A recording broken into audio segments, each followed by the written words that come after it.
देखिए, पूर्व केंद्रीय मंत्री आरके सिंह को लेकर बीजेपी के अंदर खलबली मचा हुआ है।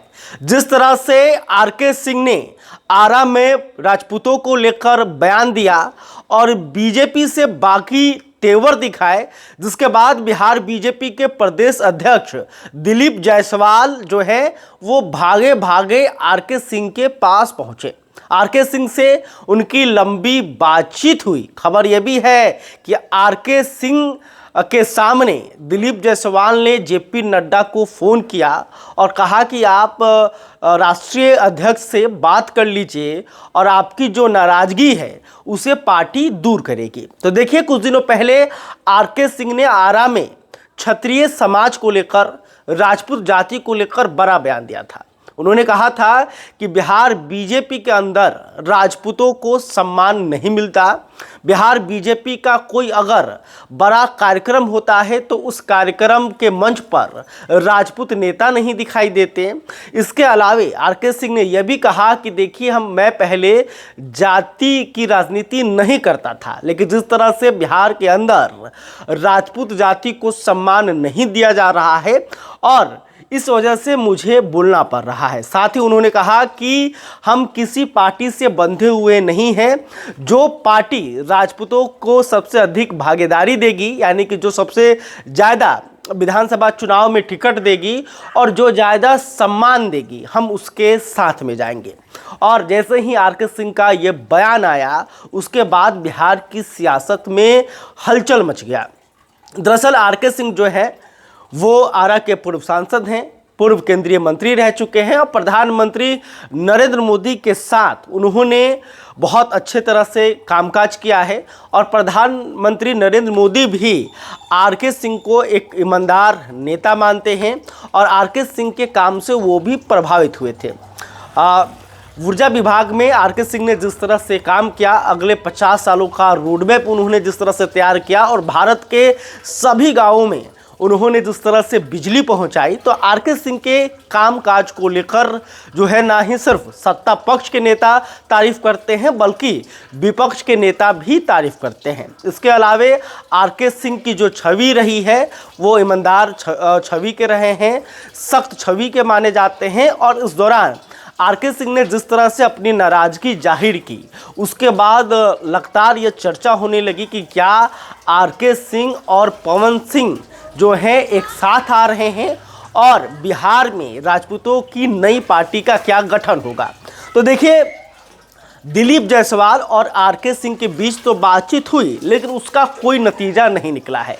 आरके सिंह अभी भी जो है अपनी मांगों को लेकर अड़े हुए हैं, यानी कि आरके सिंह की जो नाराज़गी है, जैसे कि वो कई नेताओं का उन्होंने नाम लेकर विरोध किया कि ऐसे नेता जो गठबंधन के अंदर आ गए हैं, कोई जो ड्रग्स का धंधा करता है, कोई जो है अपराधी छवि का है, वैसे नेताओं को अगर एनडीए गठबंधन से टिकट मिलता है तो ये एनडीए के लिए ठीक नहीं है। आरके सिंह ने नाम लेकर विरोध किया था। तो आरके सिंह चाहते हैं कि इन नेताओं को पार्टी जो है बेटिकट करे। इसके अलावे आरके सिंह यह भी चाह रहे हैं कि पवन सिंह की जो एंट्री है वो बीजेपी में की जाए, क्योंकि आरके सिंह को लगता है कि 2024 के लोकसभा चुनाव में पवन सिंह के कारण ही उनको हार मिली और पवन सिंह के पीछे बीजेपी के ही नेता थे। आरके सिंह ये खुले मन से स्वीकार कर चुके हैं कि बीजेपी के कुछ नेताओं ने ही आरके सिंह को बढ़ा चढ़ाकर चुनाव में उतार दिया, जिसके कारण न सिर्फ आरा सीट पर एनडीए को हार मिली बल्कि शाहबाद के सभी चारों सीट पर एनडीए के उम्मीदवार जो हैं वो चुनाव हार गए। दूसरी तरफ देखिए, पवन सिंह भी बीजेपी में आना चाह रहे हैं, लेकिन बीजेपी में पवन सिंह की एंट्री में सबसे ज़्यादा जो दिक्कत है वो उपेंद्र कुशवाहा पैदा कर रहे हैं। उपेंद्र कुशवाहा जो हैं वो बीजेपी के सामने साफ अड़ गए हैं कि अगर आप पवन सिंह को फिर से बीजेपी में लेकर आते हैं, एनडीए में शामिल करते हैं, तो फिर हमारा रिश्ता खराब हो सकता है। क्योंकि उपेंद्र कुशवाहा यह मानते हैं कि अगर पवन सिंह काराकाट से निर्दलीय चुनाव नहीं लड़े होते तो उपेंद्र कुशवाहा की हार नहीं होती। तो पवन सिंह के राह में बड़ा रोड़ा जो है उपेंद्र कुशवाहा साबित हो रहे हैं। तो ऐसे में पवन सिंह की एंट्री भी बीजेपी में आसान नहीं है और आरके सिंह जो है यही मांग कर रहे हैं कि पवन सिंह को बीजेपी में लाया जाए।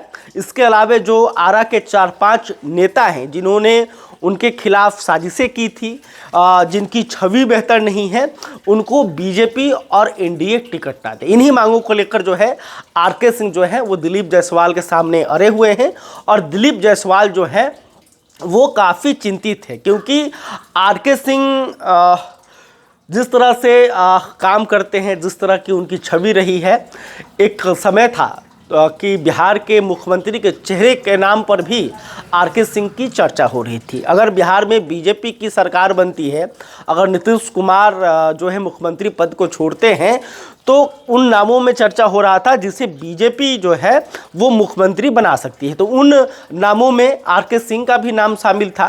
तो इसलिए आरके सिंह को लेकर जो है बीजेपी में माहौल जो है गड़बड़ चल रहा है और बीजेपी के जितने भी तमाम बड़े नेता हैं, यहाँ तक कि जो आला कमान है वो भी आरके सिंह की नाराज़गी को दूर करना चाह रहा है। क्योंकि देखिए बिहार बीजेपी के राजपूत जो जाति के वोटर हैं वो कोर वोटर माने जाते हैं। अगर कोर वोटर ही बीजेपी से नाराज हो जाएगा तो फिर 2025 का विधानसभा चुनाव जो है वो बीजेपी के लिए आसान नहीं रहेगा।